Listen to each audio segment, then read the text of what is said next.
नमस्कार दोस्तों, स्वागत है आपका हमारे YouTube चैनल डिसाइपल गुरु में। और पिछली वीडियो में हम बात कर चुके थे सागरी जल द्वारा निर्मित स्थलाकृतियों की, और आज बात करेंगे पवन द्वारा निर्मित स्थलाकृतियों की। दोस्तों, आप जानते होंगे जो पवन द्वारा निर्मित स्थलाकृतियाँ हैं वो किन क्षेत्रों में बनती हैं, जहाँ पर चट्टानें क्या हों, मुलायम चट्टानें हों और साथ ही हवा का प्रभाव ज़्यादा रहता हो, गर्म हवा का प्रभाव ज़्यादा रहता हो। तो आप जानते होंगे गर्म हवा का प्रभाव राजस्थान के कुछ क्षेत्रों, पाकिस्तान के कुछ क्षेत्रों में रहता है। तो ठीक है, बात करते हैं सबसे पहले अपवाह बेसिन या बात गर्त की। दोस्तों, आपको इससे समझ में आ रहा होगा, बात यानी कि हवा होती है, गर्त यानी कि गड्ढा, यानी कि पवन के द्वारा कुछ चट्टानी भागों से क्या किया जाए, धूल कण जो है हवा के या पवन के माध्यम से उड़ाकर ले जाए जाएं और उस क्षेत्र में एक गड्ढे का निर्माण कर दिया जाए, तो उस क्षेत्र को हम क्या कहेंगे, अपवाह बेसिन या बातगत। ठीक है दोस्तों, बात करते हैं अब प्लाया की। प्लाया क्या होता है कि जो नदियां होती हैं, कुछ नदियां कैसी होती हैं, अंतः प्रवाही नदियां होती हैं, यानी कि वो समुद्र में नहीं मिलती। उन नदियों के द्वारा किसी क्षेत्र में आंशिक झीलों का या अस्थायी झीलों का निर्माण किया जाता है। इसे हम क्या कह सकते हैं, अस्थायी झीलें।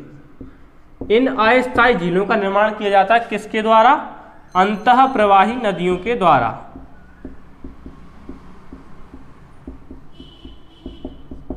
अंतः प्रवाही नदियों के द्वारा जिन अस्थायी झीलों का निर्माण किया जाता है उन्हें हम प्लाया कहते हैं। इसका उदाहरण आप बता सकते हैं, जो राजस्थान में लूनी नदी है, कौन सी नदी, लूनी नदी है, उसके द्वारा जो झील निर्मित की गई है या की जाती हैं उसे हम क्या कह देंगे, प्लाया झीलें।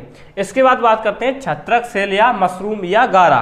इसे तीन नाम से जाना जाता है, छत्रक सेल, मशरूम या गारा। अब दोस्तों मान लीजिए ये कोई चट्टान है, ठीक है दोस्तों। अब गर्म हवा या पवन के प्रभाव में क्या हुआ, यहाँ दोनों तरफ से घर्षण होना प्रारंभ हो गया और इसका अपरदन यहाँ से होना शुरू हो गया। मान लीजिए ये जो चट्टान है वो कैसी थी, मुलायम चट्टान थी और इसका इतना अपरदन हो गया, तो ये अपरदित भाग कहीं और चला जाएगा, यहाँ से गायब हो जाएगा अपरदित भाग। तब जिस स्थलाकृति का निर्मित होगा, जो कि कैसी होगी, कुकुरमुत्ता जैसी होगी। आपने देखा होगा कुकुरमुत्ता, हम सब जानते हैं, जो बरसात में उगाते थे, हम जिसने बचपन में कौवे की छतरी बोलते थे, वही कुछ मशरूम टाइप के अब तो जानने लगे कि वो कुकुरमुत्ता होता है। तो इस तरह की जो स्थलाकृति बनती है, यहाँ देख पा रहे होंगे, ये मुलायम भाग अपरदित हो चुका है। इसी स्थलाकृति को हम क्या कहते हैं, छत्रक सेल, मशरूम या गारा, तीन नाम से जाना जाता है, याद रखेंगे। इसके बाद बात करते हैं इंसेलबर्ग। इंसेलबर्ग क्या होता है दोस्तों, मुलायम चट्टानों के क्षेत्र में, कहाँ पर, मुलायम चट्टानी क्षेत्र में जो पवन है उसके द्वारा उस चट्टान की ऊपरी सतह का अपरदन कर दिया जाए और जो इस प्रकार से टीले नुमा आकृति शेष बचती है उसे हम क्या कहते हैं, इंसेलबर्ग कहते हैं। ठीक है दोस्तों, बहुत ही सिंपल है, आपको याद रखने में कोई दिक्कत नहीं होगी, आशा करता हूँ। इसके बाद बात करते हैं जालीदार शिला। मान लीजिए ये कोई चट्टानी भाग है, अब क्या हुआ, यहाँ से अपरदन इसका होना प्रारंभ हो गया, दोनों ओर से अपरदन इसका प्रारंभ हो गया, तब और अपरदन प्रारंभ हुआ और बीच वाला इसका जो भाग था वो कैसा था, मुलायम था। तब अपरदित होकर ये चट्टान कुछ इस प्रकार से, यहाँ भी अपरदन होगा, यहाँ भी अपरदन होगा और बीच वाले क्षेत्र जो मुलायम क्षेत्र था वहाँ भी अपरदन होगा। तब इसकी आकृति कुछ इस प्रकार से निर्मित होगी, कैसी, स्तूप जैसी आकृति निर्मित होगी। और क्या होगा, और उसी स्तूप में जो मुलायम चट्टान है उनका भी अपरदन प्रारंभ हो जाएगा। तब इस प्रकार से इसमें गड्ढे बन जाएंगे और इस प्रकार से जाली नुमा आकृति बन जाएगी, चाप की जाली नुमा आकृति बन जाएगी। इसे ही हम क्या कहेंगे, जालीदार शिला कहेंगे। अब बात करते हैं जीवगेन की।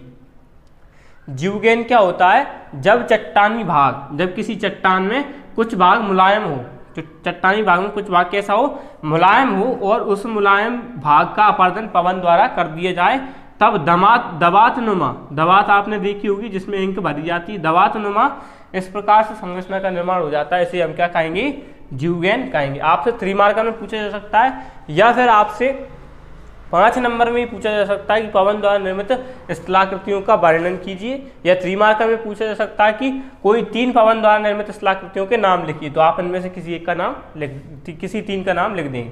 इसके बाद बात करते हैं यारडांग की। ये दोस्तों सागरीय जल में जो निर्मित हुए थे उन्हें हम स्टेक कहते थे, यहाँ पर इन्हें क्या कहेंगे, उन्हीं स्तंभों को स्टेक कहेंगे। अब मैं बता देता हूँ क्या होता है। मान लीजिए कोई चट्टान है, उसका जो बीच का जो क्षेत्र था वो क्या हो गया, मुलायम था, और उसका अपरदन पवन द्वारा कर दिया गया, तो जो बीच का जो क्षेत्र स्तंभ के रूप में बचेगा किसी चट्टान का, उसे हम क्या कहेंगे, यारडांग कहेंगे। ठीक है दोस्तों, यदि आपको समझ में ना आ रहा हो तो आप कमेंट सेक्शन में बताएं कि इसमें क्या और सुधार किया जा सकता है। आशा करता हूँ आपको समझ में आ रहा होगा। इसके बाद ये क्या था, यारडांग। इसके बाद बात करते हैं ड्राई कैटर की। मान लीजिए ये कोई चट्टानी भाग है, अब इसमें अपरदन होना प्रारंभ हो गया, इसका अपरदन होना प्रारंभ हो गया, और उसमें ऊपरी जो भाग है वो जो साइड का जो भाग है वो अपर्दित होने लगा, अपर्दित हो गया पूरा। और इस प्रकार से, जो 3D तो मैं दिखा नहीं सकता क्योंकि 2D है, तो 3D में कुछ इस तरह से त्रिभुजाकार टीले के रूप में बालू का स्तूप निर्मित हो जाएगा, या चट्टान का शेष बचा भाग होगा, उसे हम क्या कहेंगे, ट्राइकेटर। ये त्रिभुज जैसा आकृति का बनता है। ठीक है दोस्तों, ये 3D होता है, मतलब कुछ इस तरह से दिखा नहीं पा रहे हैं अभी इसमें, तो ये ट्राइकेटर निर्मित हो जाता है। इसके बाद बात करते हैं बालू का स्तूप की।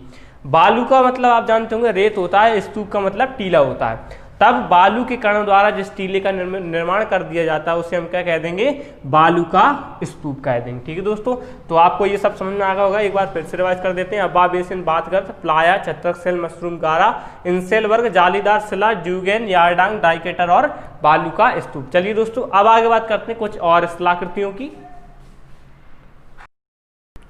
तो चलिए दोस्तों, कुछ और स्थलाकृतियों की बात कर लेते हैं। जिन स्थलाकृतियों की अभी हमने बात की थी वो अपर्दनात्मक थी, यानी कि इनका अपर्दन से निर्मित हुई थी। अपर्दन क्या होता है, निक्षेपण क्या होता है, अपवन क्या होता है, ये पिछली वीडियो में हम बात कर चुके हैं 2-3 बार। अब बात करते हैं बरखान की, जो कि क्या है, निक्षेपण से निर्मित स्थलाकृति है बरखान।